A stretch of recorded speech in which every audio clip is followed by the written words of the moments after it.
SC వర్గీకరణకు green signal, supreme court చరిత్రాత్మక తీర్పు.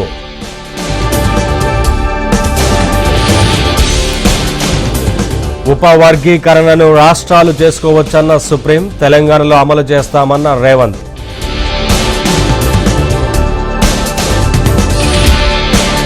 చంద్రబాబు కృషితోనే వర్గీకరణ సాధ్యమైందని ప్రశంసలు, సుప్రీం తీర్పును స్వాగతించిన దళిత నేతలు.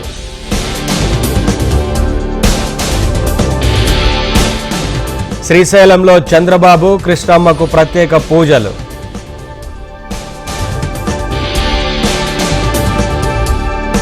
తెలంగాణ అసెంబ్లీలో స్కిల్ వర్సిటీ బిల్లుపై చర్చ, కేసీఆర్ చర్చకు రాకపోవడం బాధాకరమన్న రేవంత్.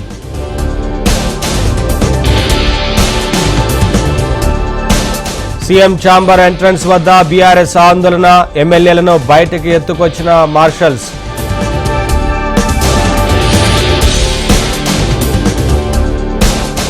నెల్లూరు కార్పొరేషన్ కార్యాలయంలో ఉద్రిక్తత, తనను అడ్డుకున్న సీఐతో ఎమ్మెల్యే కోటంరెడ్డి వాగ్వాదం.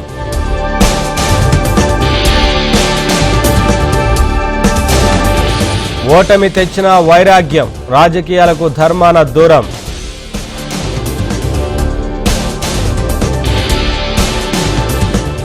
కాంగ్రెస్లోనే ఉంటా, మళ్లీ మనసు మార్చుకున్న కృష్ణమోహన్ రెడ్డి.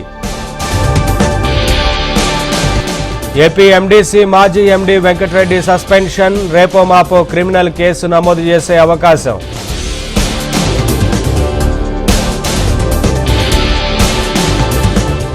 కొండాపూర్లో యువతిపై అత్యాచారం, కూల్ డ్రింక్లో మత్తుమందు కలిపి రేప్.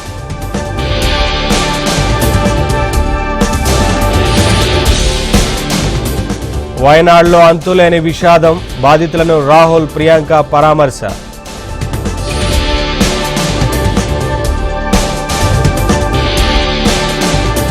హిమాచల్ ప్రదేశ్లో కుంభవృష్టి, వరద ప్రవాహానికి 30 మంది గల్లంతు.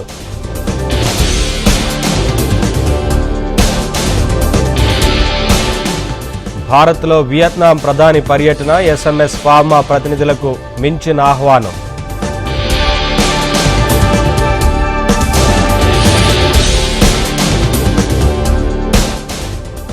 కమలా హ్యారిస్ ఇండియనా బ్లాకా, ట్రంప్ వ్యాఖ్యలపై దుమారం.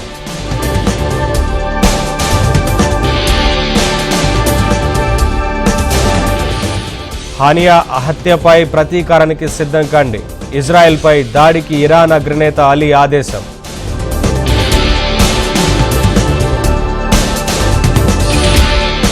తనతో పోరాడాలనుకుంటే బరిలో దిగండి, ఎలాన్ మస్క్కు వెనిజువెలా ప్రెసిడెంట్ సవాల్.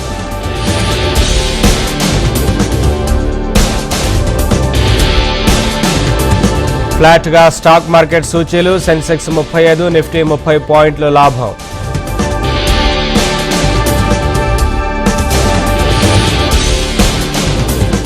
ఒలింపిక్స్లో భారత్కు మరో పతకం, ఎయిర్ రైఫిల్ విభాగంలో కుషాల్కు కాంస్యం.